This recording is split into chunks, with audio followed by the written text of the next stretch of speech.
இந்த கேக் நம்ம செல்ஃபினா தங்கச்சிக்காக தான் பண்ணிட்டு இருக்கோம். நேற்றுக்கு அந்த தங்கச்சியோட அக்காவோட பிள்ளைக்கு தான் நம்ம வந்து கேக்கு செட் பண்ணுறதுக்காக போயிருந்தோம். எனக்கு ரொம்ப பிடிச்சிது அப்படின்னு சொல்லிட்டு இன்னைக்கு அவங்களோட என்கேஜ்மெண்ட்டுக்காக திருப்பி 2 டயர் கேக் ஆர்டர் பண்ணியிருந்தாங்க. 2 kgல sorry blue colour and pinkish கலரில் வந்தது. ஸோ சாரிக்கு மேட்ச் ஆகுற மாதிரி நானே கேக் வந்து ரெடி பண்ணிட்டேன்.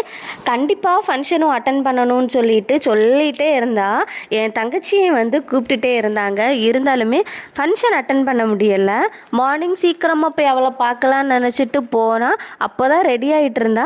இருந்தாலுமே கேக் அவளுக்கு ரொம்ப பிடிச்சிதுன்னு சொல்லி ஃபீட்பேக்கும் சொல்லியிருந்தா. இவங்களை கிளைண்ட்டுன்னு சொல்ல முடியலை, ஏன்னா என் தங்கச்சி என்கிட்ட எப்படி இருப்பாளோ அதே மாதிரி தான் இவங்க 2 பேரும் என்கிட்ட பிஹேவ் பண்ணாங்க. என்கேஜ்மெண்ட் கேக்கை விரிவலையில் கொடுத்துட்டு வந்ததும் 1/2 kg ராகி ப்ரௌனி கொடுக்க வேண்டியது இருந்தது.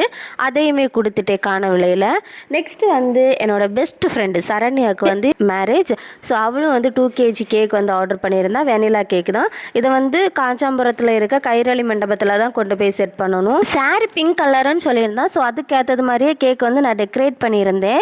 அண்ட் 10:30க்கு வந்து கெட்டு முடியும்னு சொல்லியிருந்தேன். ஸோ அதுக்கு ஏற்றது மாதிரியே சீக்கிரமாக நான் கிளம்பிட்டேன். நம்ம கேக் கடைசியாக இப்படி தான் டேன் அவுட் ஆயிருந்தது. அண்ட் ஃப்ரெண்டு கூட ஃபோட்டோஸும் எடுத்துட்டு கொஞ்சம் நேரம் அவ கூட டைம் ஸ்பெண்ட் பண்ணிட்டு நான் சீக்கிரமாக கிளம்பிட்டேன். நெக்ஸ்ட் 11 o'clock வாவரையில் ஒரு கேக்கு செட் பண்ண வேண்டியது இருந்தது. அங்கே போய் பார்த்தா யாருமே இல்லை. கொஞ்ச நேரம் கூட என் ஃப்ரெண்டு கூட டைம் ஸ்பெண்ட் பண்ணியிருக்கலான்னு தான் தோணிகிட்டே இருந்தது.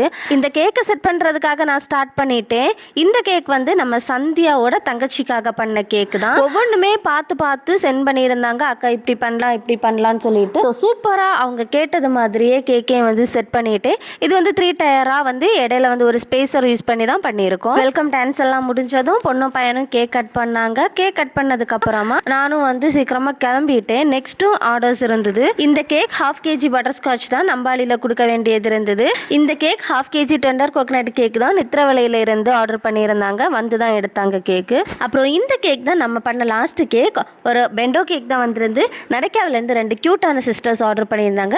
சாப்பிட்டுட்டு ஃபீட்பேக்கும் சொல்லியிருந்தாங்க.